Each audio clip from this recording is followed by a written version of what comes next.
So that's $2 million. Now we're able to go open many more stores. That's about 6 more stores. So as you multiply the number of people that come in here, we're going to be multiplying the number of stores that we open up all over the country. Now, why do we want to open these stores? Because people in America are consumers. They have an abundance of stuff, and they constantly go to stores like Goodwill and other thrift stores, and they just dump stuff off. If you go behind a Goodwill store at night, you will see piles and piles of stuff. And they even have signs, don't donate, don't leave anything here, because they get too much and they can't process it in fast enough. It's a multi-billion-dollar industry, thrift stores. Well, what if everything that's being sold is being used in that community to help people pay rent and utilities? If they can't pay their utilities, they won't be able to stay in their home. You can't stay in a house legally that doesn't have the electric on and the water on. It's not legal. Most municipalities, they find out you don't have those two things, your house is condemned, it's locked up, you can't rent it, you can't live in it, you can't do anything with it until those things are functional. So we want to help people pay those two things right there and supplement rent. This is for our elderly people that are in housing, the disabled, and the veterans that have housing. We want to keep them in the housing they're in if at all possible. So we're going to use the money from the store to supplement those payments for them. The other thing we're going to do with money from the store is, one thing, provide jobs. Number one, the stores are going to provide a lot of jobs, especially for people who have a hard time finding jobs. Maybe they have a prison history or something that's preventing them from getting a good job. We're going to employ these people. We're also going to be building tiny houses. So the money from the thrift store helps build these tiny houses. And then those tiny houses are located on properties. So we already have one property in Texas, in Decatur, Texas, that we're ready to develop. It's already got utilities on it. We have the capability of housing several people there right now, but we're going to use that property to actually manufacture these little tiny houses. We're going to take and repurpose old RVs, knock off that rusty old junky leaking mold pile on time, and get that trailer. We want that trailer that's underneath. And then we're going to build these little tiny houses. So I think, Gwen, you're probably real close. There we go. So this is what we're going to be using some of the money for that comes from the stores. We're going to build these tiny little houses on old trailers and park them on properties and create communities for our veterans, other communities maybe for elderly women or just elderly people in general, and other properties that might have special provisions for people who are handicapped. So our disabled people. So opening up these little tiny villages allows these people to have a safe environment to live in, security. They have a group of people. There's nobody there to everybody on the property's been run through a criminal history background check and all these different things. We don't want them in an environment where there's people that are going to be victimizing them. That's what they're dealing with right now. Our elderly people and our disabled people, particularly that are homeless on the streets, are constantly being victimized. Everything they have, as soon as they lay down to take a nap, it gets stolen. They got a phone, they got a bag, they got anything. This is why you see a lot of homeless people with a dog, and people wonder, why do they have a dog? They can't even take care of themselves. What are they doing with that dog? The dog is security. The dog will bark and notify, alarm them that somebody's around messing around that shouldn't be. So this is why you see a lot of homeless people with dogs. But this is what we're up to, guys. And it's so easy to do this. It's really so easy to do this just by millions of people coming together, contributing just a tiny bit of money, not even enough to worry about getting a tax deduction for it.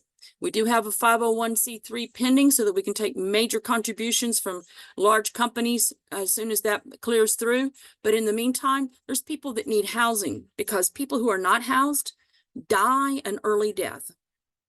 The elements and the issues of victimization are hard on the body, and they need housing. They need housing, particularly our elderly people.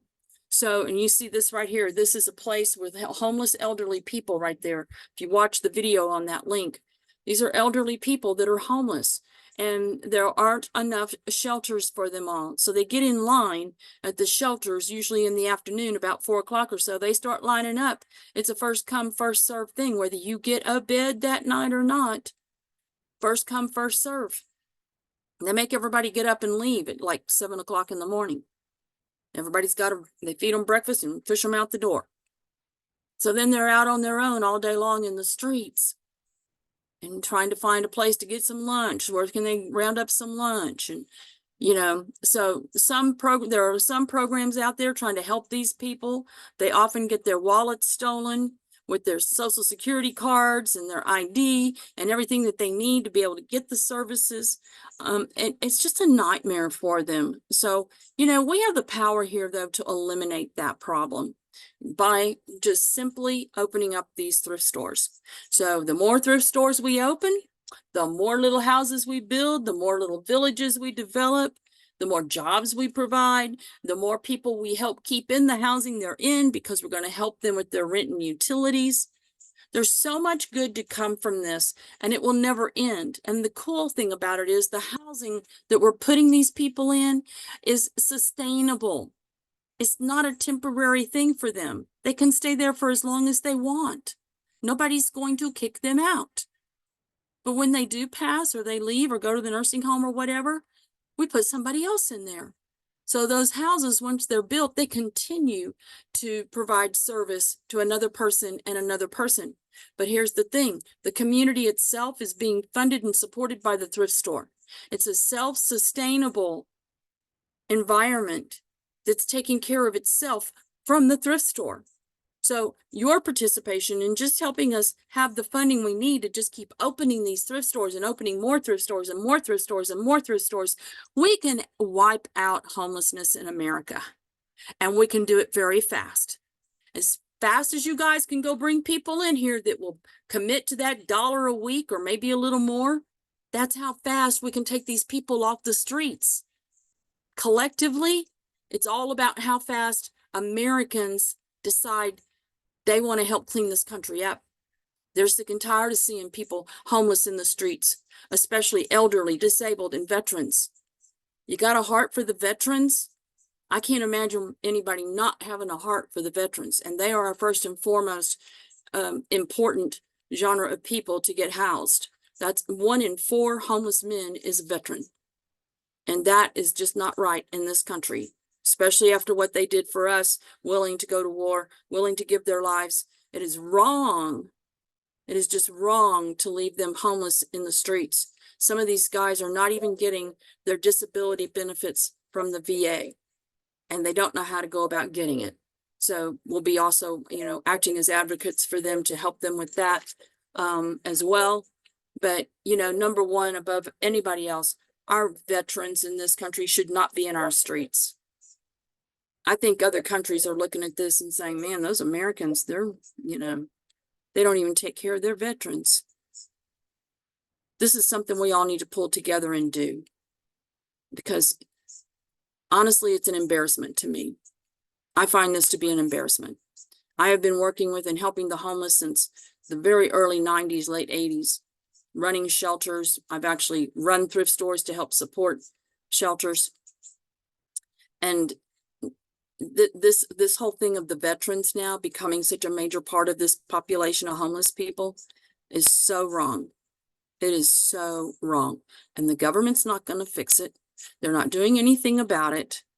And the groups that are do not have enough financial support, because they are not running a business model that will be sustainable.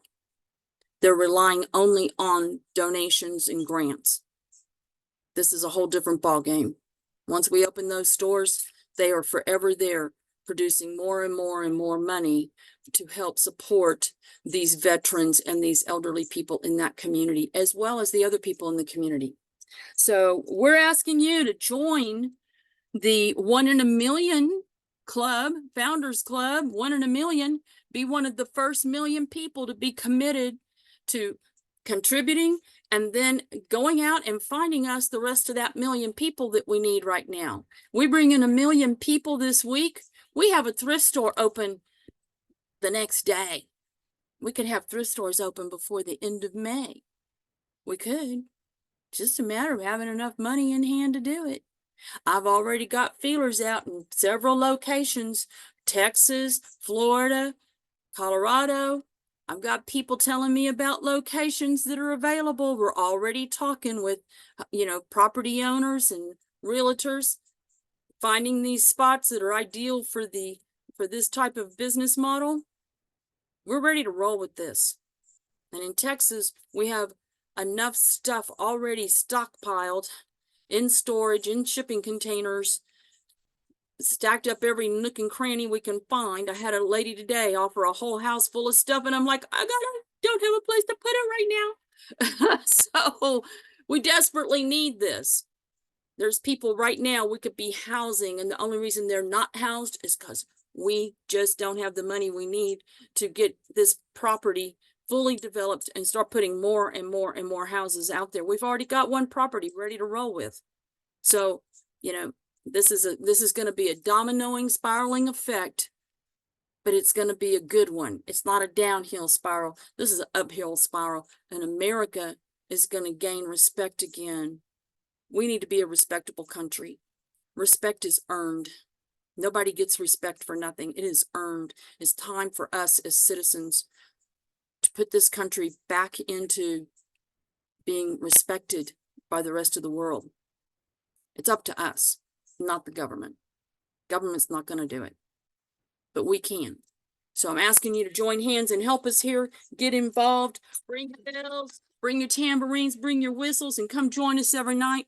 And let's just watch this thing just roll and go, and opening more and more stores, celebrating every victory that we have. Come and join us, be part of it. It's your victory. You help us spread the word about this. This is your victory collectively. It belongs to everybody. You can say, look what I was part of. Look what I did. Look, I helped do that. I helped do that. Right now, you're not just one of the 1 in a million. You're actually one of the 1 in a couple hundred, because there's really at this point only a couple hundred people that even know about this, if there's that many people. So you are especially special to us here, and we're very grateful that you're here and that you care. So I'm going to turn this back over to you, Gwen, and I'll hang around for any questions and to celebrate as the night rolls on. So we only spend an hour doing this, guys. So get a hold of everybody get them in here right now, and let's put some damage to some poverty right here. Let's get some people housed. Let's end some homelessness. Gwen, it's all yours. All right. Get a tambourine and get yourself a whistle. All I can say is ring the bell, because I'm the first 1 in a million founding people. I told you guys, you have to race me to it. I went on, and I am proud to say that I am 1 in a million. I'm in the 1 in a million club. All right, and I'm asking you to join me, because it's lonely at the top. Then ring a bell, ring a bell. Yeah, I see a donation. I do see a donation in the new account. I have myself logged in there, and also my email for the other one. Awesome. Well, we are getting started. Keep letting us know, Susan, when you see them coming through. I don't think we see them on this side, do we? Yeah, we don't see them on this side. So Susan just has to notify us. Yeah, platforms. This platform does not charge us a penny. We were using GoFundMe, and they were taking about 18%. This platform does not charge us. So glory, hallelujah. Every little bit that we get to keep really does make a difference. So yeah, I logged in there right before the call started so I could keep an eye out. Wonderful. Awesome. Susan now, here is our treasurer. We have 2 treasurers on the account. We have Susan Saunders here, who's been with in my circle for, I don't know, about 6 years now, I think, working with me in my Well, working with you, I think it's more like 7, but with 7 years, been that yeah, long? Yeah, at least know that. But yeah, we met on yeah, the other program. Beautiful. yeah. So you never All know where right. Lisa's gonna take you, do you? Yeah.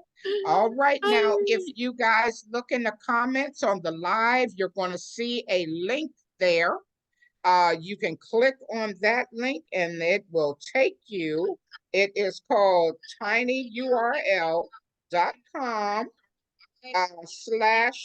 / America Cares. All right, and join me over here and the 1 in a Million Club. Woo!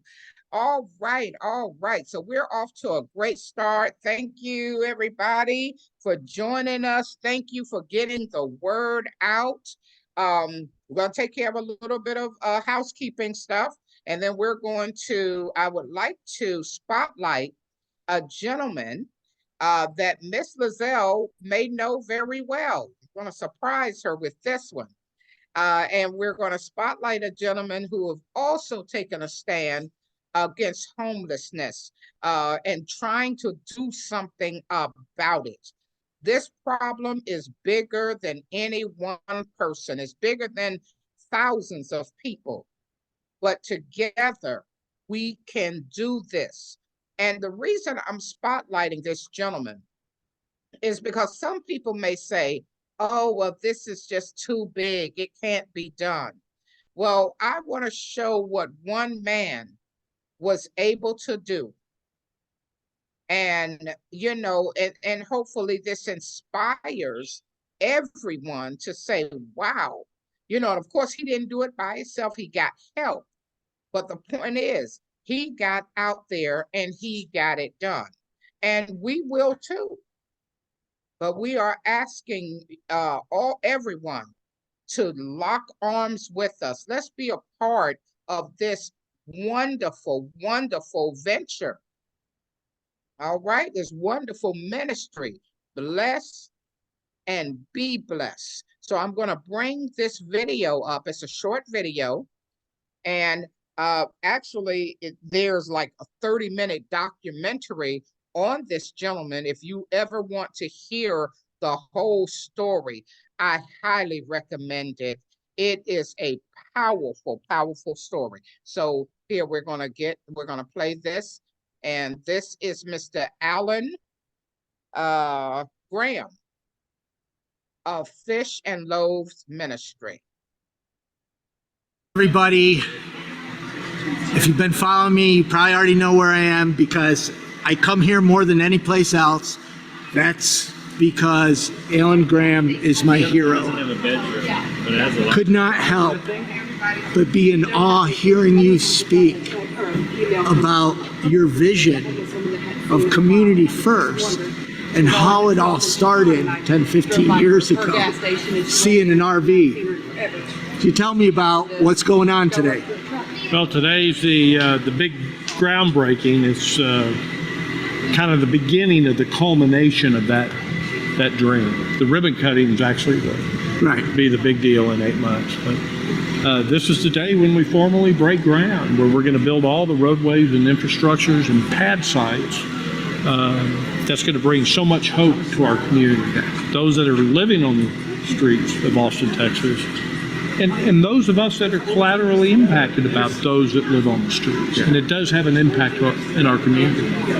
And, there's this big thing called the tiny house movement, which we've talked last time. It's not a new thing.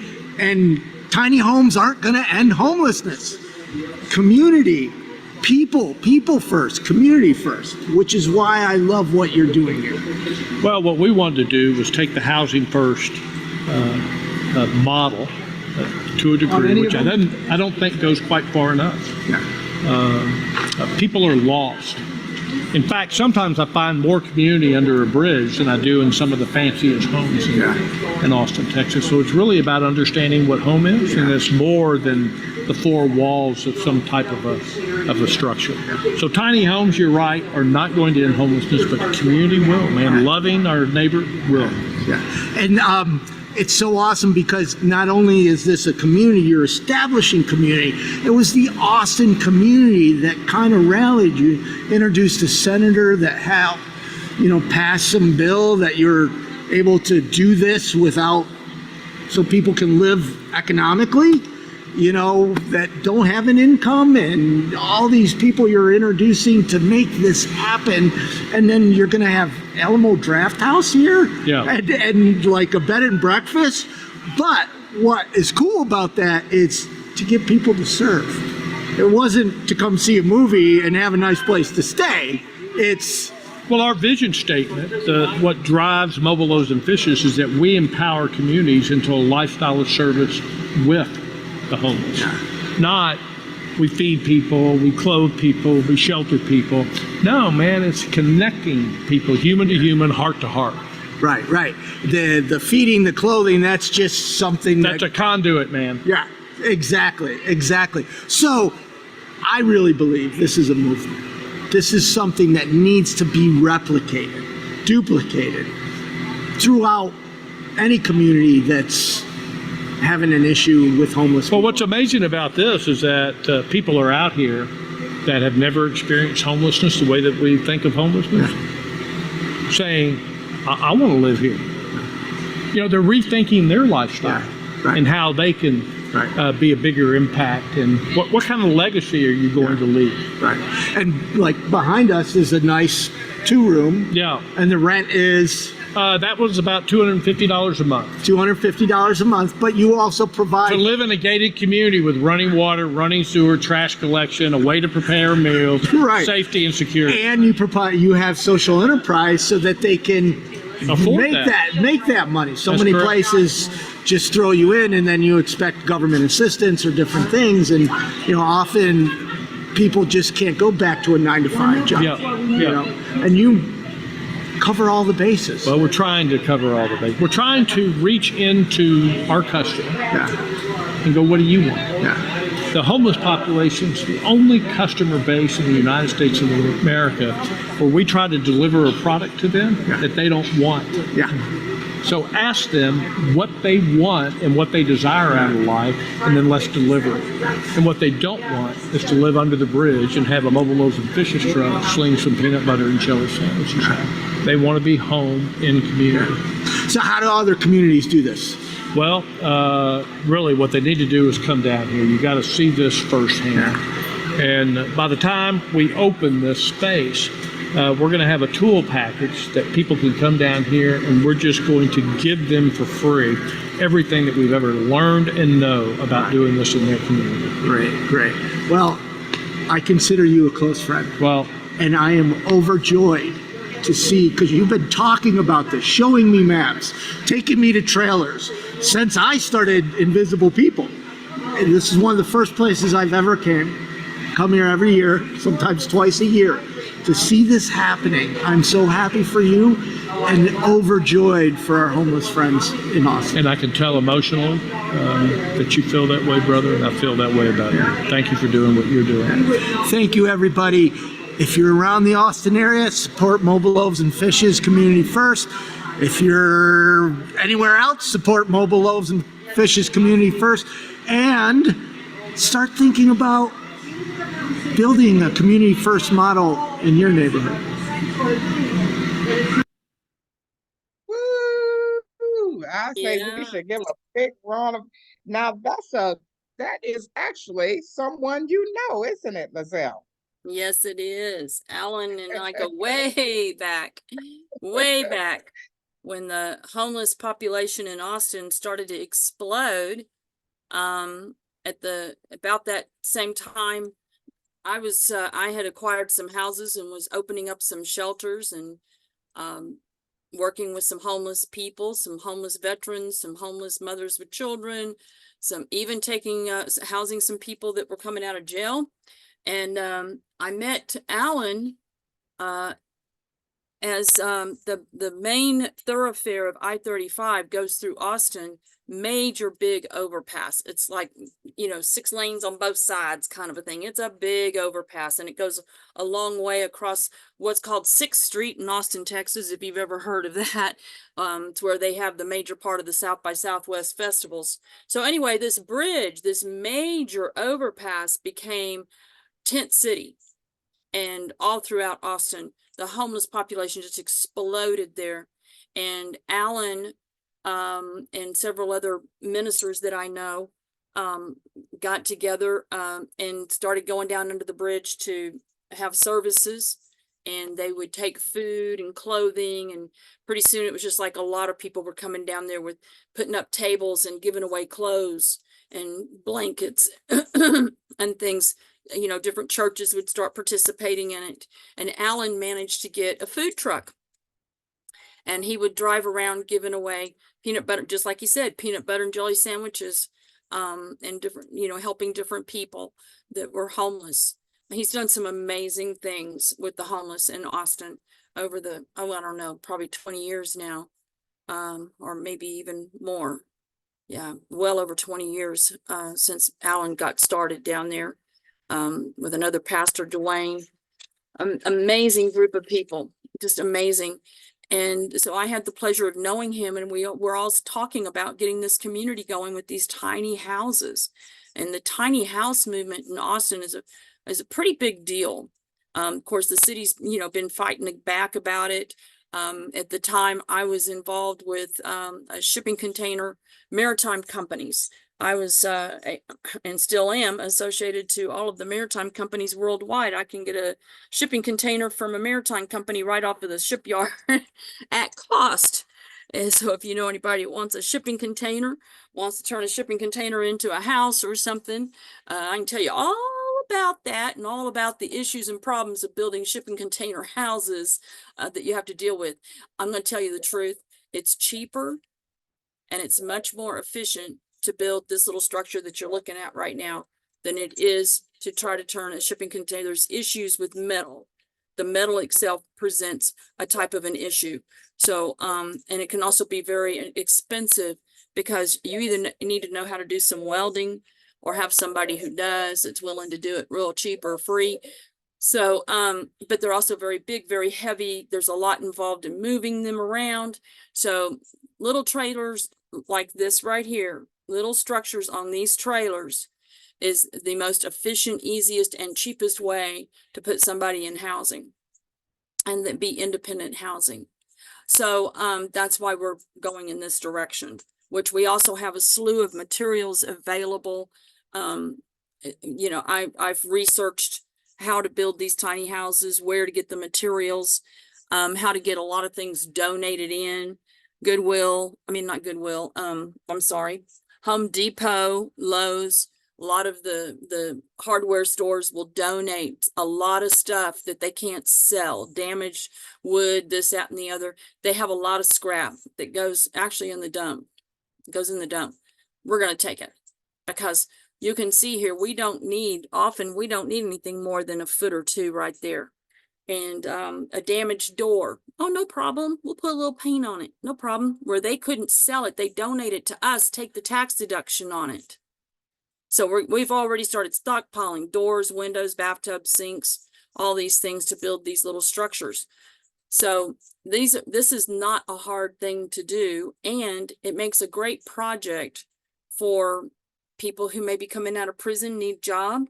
Well, we're going to hire them to help build these tiny houses. And young boys wanting to learn carpentry skills.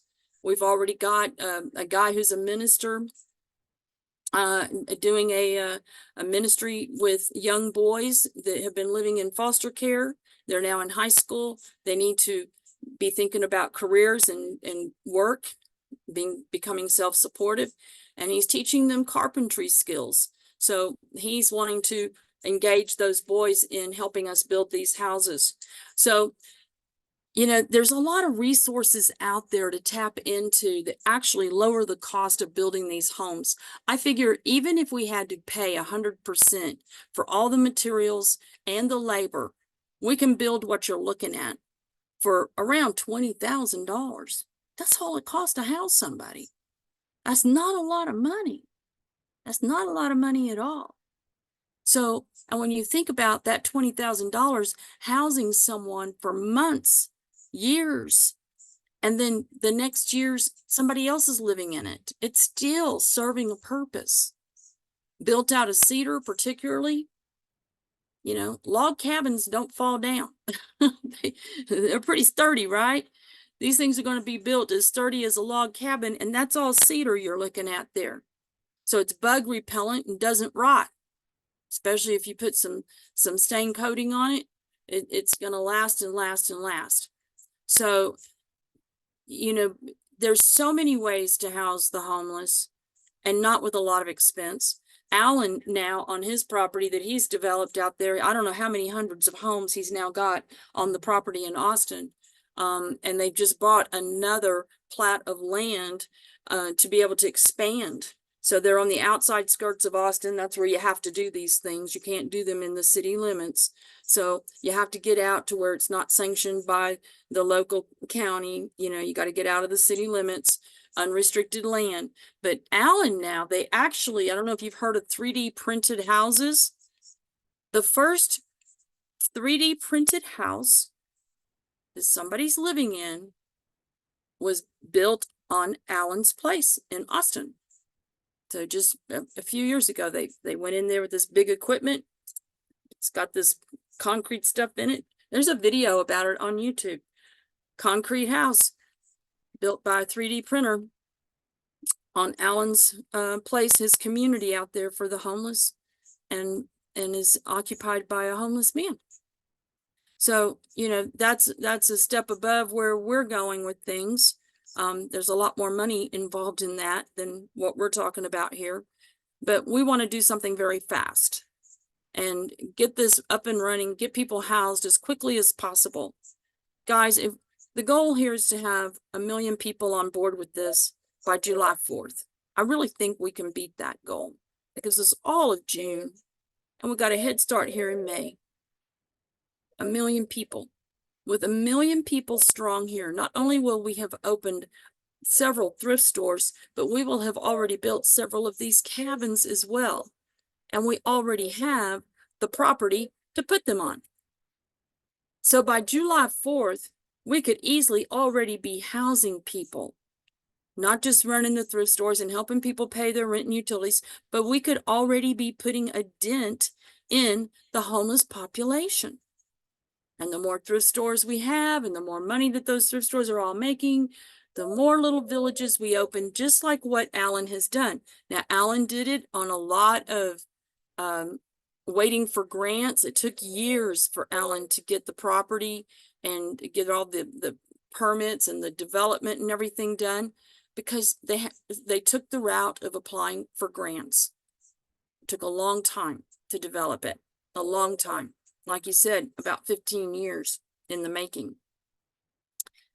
But today it's a beautiful, well-run, clean environment with a the largest number of people living there. Most of the people living there are probably 50 to 60 and above.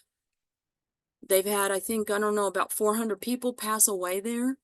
They have their own cemetery. Yeah. So, or not a cemetery, but they have a, I don't know what you call that, you know, where you put the crematory type thing, you know, so, and, you know, a garden type thing where they've got these tall columns and all of the different people that have passed away and their ashes are kept there because they're forever part of that community. So, you know, these are not impossible things to do, as you pointed out, Gwen. Right. This is not impossible by any means at all. Right. And what we want to do is easier than what Allen has done. Much easier. Now, Lizelle, I brought Allen up because, you know, the fact that you and him, you kind of were in the trenches together. You know, that says so much about your heart and the people that you surround yourself with. and to see that this is not just some fly by night project. This is something that have been in the making for years. This is something that you haven't just been talking about it, you've been being about it. And you know, they say that our network is a true indication of our net worth. And so, you know, I just had to show people the people that you are associated with. And, you know, he said something. He said, the tiny home is not the solution. The solution is community. So he's Exactly. not saying don't build tiny houses. He's saying the house is just a dwelling place. Mhm. It's the love, it's the care, it's the sense of community that Exactly. what makes it a home. Yeah. And You so know, that's what people, we're talking about. mhm, Lizelle, I want to ask you one thing. I'm kind of moving you in the direction to talk a bit more about the sustainability factor and what's going to make us different from grants. Because, yeah, once we get a 501c3, yeah, once that's approved, we should go for grants too. But yes. I love the fact that we are going with the people, allowing the people, because that will get grants faster, y'all. In case you didn't know, when they see people standing together, that's even better. But I want to talk about the thrift store, that model, because that is what makes this project self-sustaining. So, and community too. Can you talk about that a bit? Oh yeah. So one thing I want to mention too about the thrift stores, not only are they going to provide jobs in terms of hanging clothes and cashiers and different things, but these thrift stores are going to serve more purposes than just to sell stuff and convert the money. What we're going to be doing is offering, first of all, community computer labs and financial education is going to be, there's going to be rooms set up in the store for this, and food banks. There's not enough places for people to go and get food, and they're sparse and few between.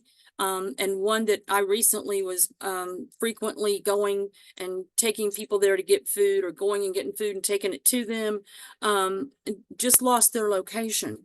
So I'm especially very interested in us acquiring a store in this local area right away, because that food bank needs another place to open up. They were doing a beautiful job of what they were doing, and they lost their location. So if we can get a thrift store opened up, we can allow them to come in and run the food bank in that particular store. But we do want to have food banks in all of the stores. And providing jobs for, particularly for people who can't get jobs. But there's community going on. There's volunteers coming to volunteer in these thrift stores. People who want to just put in some, a lot of elderly people are just looking for something to do with their time and just want to come volunteer because they care. And they're a good influence on people that we might have working there that have just come out of prison. So, you know, the community that's formed there and the social services going on there at the thrift stores, that's a community in itself. But then as we build these tiny houses, we're not going to build these tiny houses and just stick somebody in one off in the woods all by themselves. No, they're going to be lined up. If you go over to Allen's place, you will see there's hundreds of tiny houses on wheels. All of his little houses when he started, they were all tiny houses on wheels, on trailers, and RVs, old RVs. Now they've evolved to different type of building and structure, and the 3D printing going on and everything. But we're going to build these cute little cabins, and they're going to be lined up one next to the other according to the state guidelines of how close they can be for safety reasons and whatever.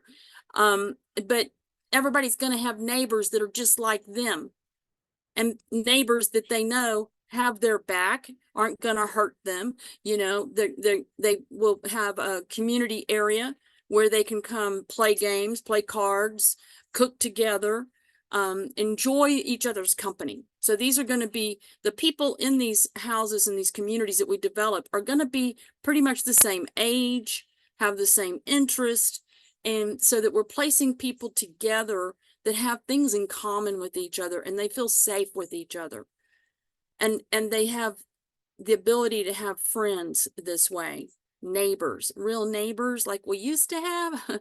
I remember when I was growing up, we had a once a week party and everybody in the neighborhood came. Everybody knew each other, and we were all in and out. The kids, we were all in and out of each other's houses all the time. We knew everybody, and everybody knew everybody. Not that way anymore, but a lot of our elderly people grew up with that kind of connectivity going on between people, and they need that in order to thrive emotionally and physically. Your physical condition has a lot to do with your emotional condition. So if they become neighbors, family, and friends among themselves, they are actually going to be healthier. So that's another thing that's built into this for them, besides just the fact that we're getting them out of the elements and out of the, into safer places where they won't be victimized. So the fact that they can have Absolutely. community together at each location. Mm-hmm. Absolutely. And and like I was saying, now, first of all, please go to the charity page. As a matter of fact, Lizelle, let's have the funnel, the address for the funnel, because on the funnel here, it has a location here right up under the tiny house, a little bit under that area, that says click here to make a donation. And if you click there, that will take you to our fundraising platform. And then there's another one right here in the white box. Click here to give your blessing. And that's what this is. We are blessed to be a blessing. Yep. So how you get to this funnel is you go to blessandbeblessed.org. Blessandbeblessed.org. That will get you onto this funnel so you can watch the videos, and you can click on the links to make a contribution, join the 1 in a Million Founders Club, and and then just send some other people the link to this. Now, we'll say on Facebook, they're not going to let you send it as blessandbeblessed.org. For some crazy reason, they're blocking the link. So you kind of have to disguise it. Take a space out of it. Put a space in it and then send it to people and tell them, after you copy and paste this, just take that space out so it's one link, and then you can go there. But they'll need to copy and paste it and put it into a browser away from Facebook to be able to get it to work. Anywhere else, I think it's fine. It's just Facebook is a problem. Yeah. Now, on our Facebook page, which is facebook.com/bless and be blessed homeless prevention. That's how it is on Facebook. Facebook.com/bless and be blessed homeless prevention.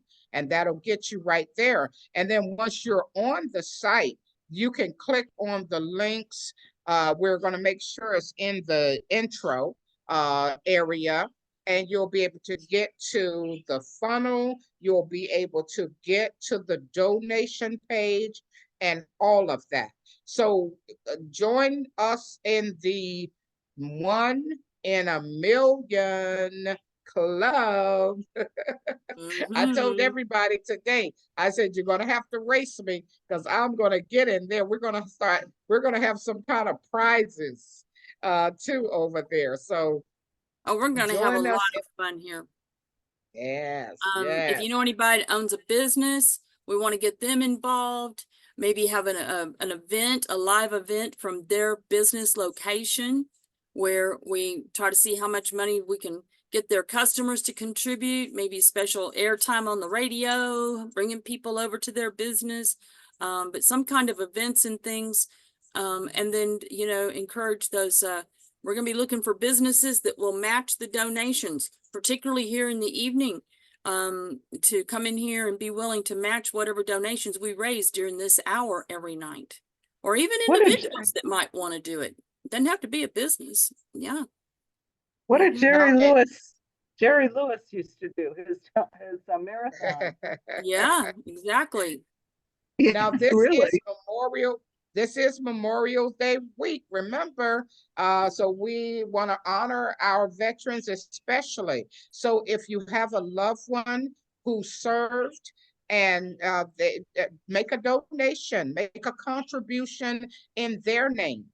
Wouldn't that be wonderful for your loved one to have a plaque as being a member of the 1 in a Million Club? And to go into visit one of the communities or one of the thrift stores and be able to show your children. That's Pop's plaque right there. Mhm. You know, I Right. mean, and we're going to be spotlighting veteran-owned businesses. We already have some who have committed to come in and share a word next week. And so I'm so excited. Just make sure you show up, tell your friends. We are bringing awareness and solutions. We're letting you know that there is hope. So if you're getting overwhelmed and just don't know, man, something needs to be done.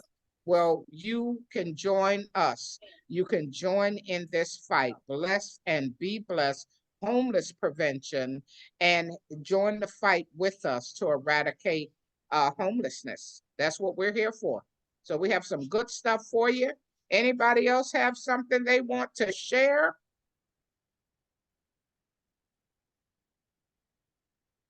Yeah, we want everybody to participate in this. If you've got a story about homelessness or um, an experience of your own, come share it. People need to know this is something that it happens to people. It just happens to people. And a lot of times they have no control, so, our elderly people though, our veterans, our disabled people, we need to do this for them. We do. Did anyone want to share their why you joined this fight? Why are you moved to be a part of this movement that might speak to other people whys?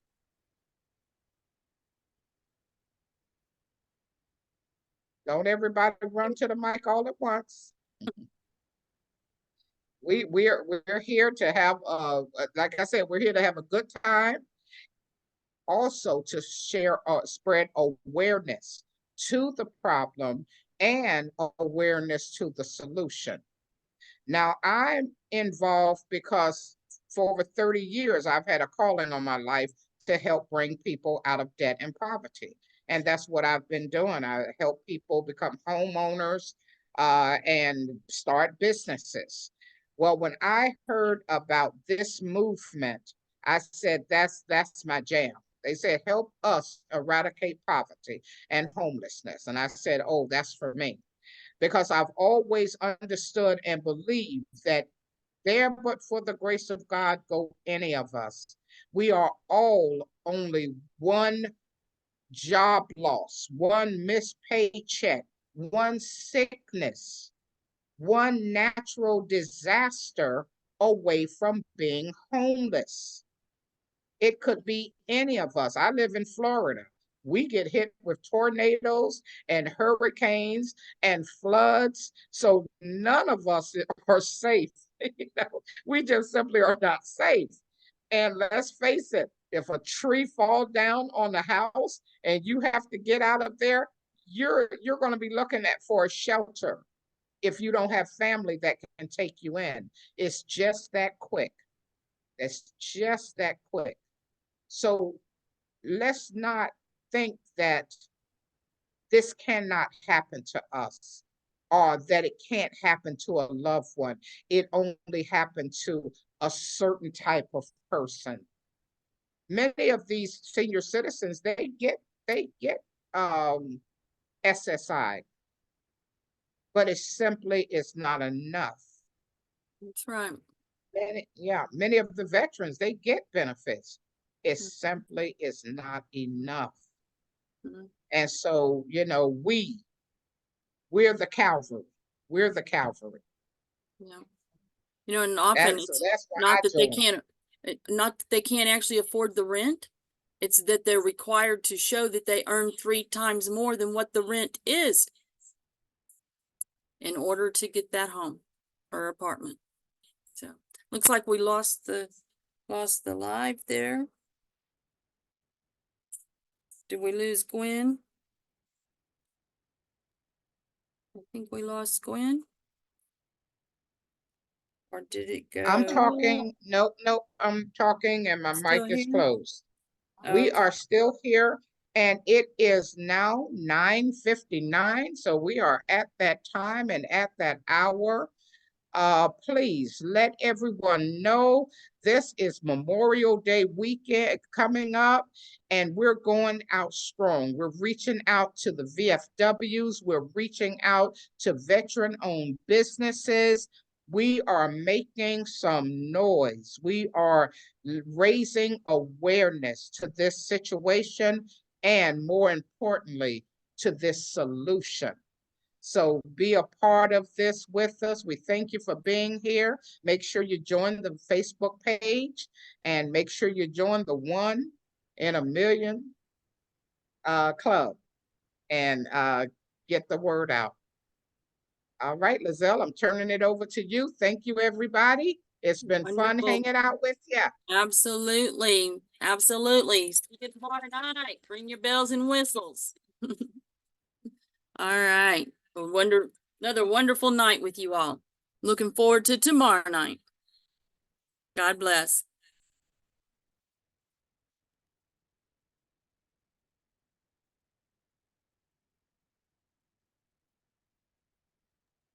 I am going to end the live, and Gail, I'm going to turn over the host back to you. Thank you. Oh, yes, ma'am. Cancel that. I was about to end the meeting. No. All I right, we're going to suggest we stop. pull up our pledge. Okay.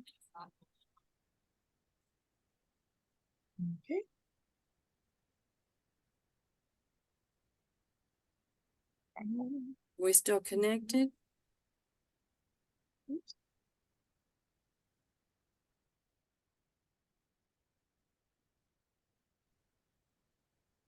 All right, you have the helm.